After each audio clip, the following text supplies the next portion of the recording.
Reader, I know you didn't think there wouldn't be any coverage of Bridgerton Season 3 here at GBH Drama. This delightful Regency-ish show has the internet abuzz, as usual, and I'm here to break down the first part of the season, which premiered on Netflix early this morning, May 16th.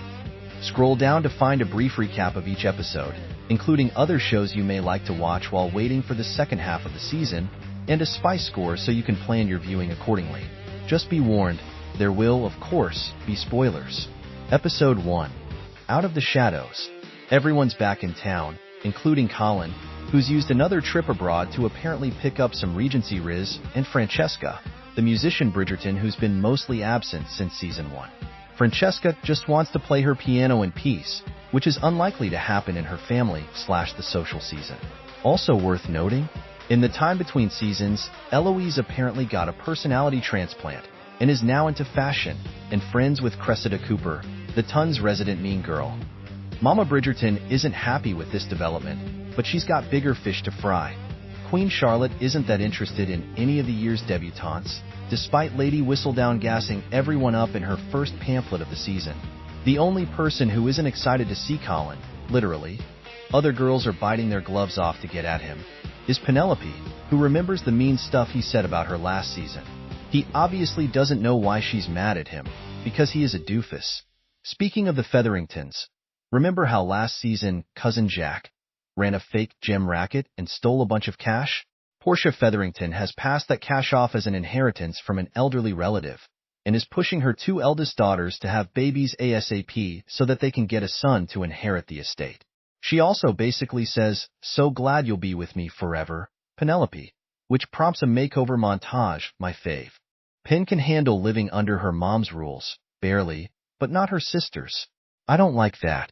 Anyway, Eloise and Penelope keep having these horrible run-ins where they stare at each other with sad, awkward friend longing, and sometimes it devolves into an actual fight. This makes me very sad, because their friendship is one of my favorite ships in the whole Bridgerton extended universe. While they're fighting, the Mondriches get a windfall. Mrs. Mondrich had a mean aunt who apparently had a title, and now that she's dead, their oldest son is a baron. Entailment, am I right? At the Danbury Ball, everything looks killer, as always, including Penelope, whose new look is enough to impress even Cressida.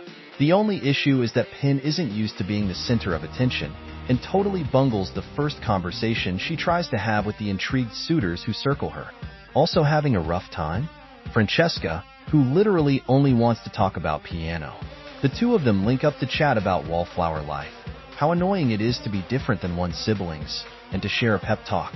While Francesca attempts to resume conversations with suitors, Penelope gets an ice cream headache and the interest of a handsome gent we don't know yet, Lord Devling. It starts out okay, but then Cressida purposefully tears the back of Penelope's dress, while Eloise watches, feels bad, and yet doesn't say anything. Penelope runs away and is pursued by Colin, who tries to compliment her but is met with a dressing down for what he said last season. He gapes, and she heads home to write a mean scandal sheet about it, which I low-key hope she doesn't actually publish. Rage writing rarely ends well in the light of day. The next day, the same lawyer who told the Mondriches they inherited a barony shows up to vaguely threaten Portia about the document she forged where Cousin Jack signed the estate over to one of her girl's firstborn son. It'd be a pain to transfer the estate to someone else, so hopefully one of the girls has a kid soon. Meanwhile, Eloise tells Cressida she's been cruel to Penelope, and that it might be easier to find a husband if she wasn't such a jerk. Cressida admits that she doesn't have any other friends anymore, and that she's part of the reason. Back at the Bridgerton house, our lovebirds from last season Kate and Anthony drag themselves away from there. Romantic pursuits, to talk about Violet. She's taking a while to move out of the house and transfer the Viscountess duties to Kate, but Kate isn't bothered about it, pointing out that she and Anthony both have dutiful oldest child syndrome and might benefit from some free time, partly to resume work on making that heir everyone keeps asking them about. Across the street, Colin visits Penelope to apologize for what he said, kind of. He compliments her a lot, says he's not ashamed of her, and says he's different from last season. He also offers to help her find a husband. He had a glow up between seasons, you see, and now knows that charm is teachable. Fair play, but Pin correctly points out that he can't hover around feeding her lines. Colin's not worried about that. He just wants to get back in her good books and feels like he can help. They shake on it, friends again. And that's when Penelope realizes she wrote a super mean whistle down about Colin and it's too late to get it back. To be fair, she hasn't said anything inaccurate, but saying someone had a personality transplant and doesn't know who they really are isn't kind, that's for sure. Colin's not so bothered for himself, but now that Lady W has gone after Marina and Eloise, he's aggressively anti-Whistledown. If he finds out who she is, he plans to ruin her life. As if making an enemy of her friend/crush wasn't enough, Penelope's pamphlet also basically throws down the gauntlet at the Queen. Pick a diamond already.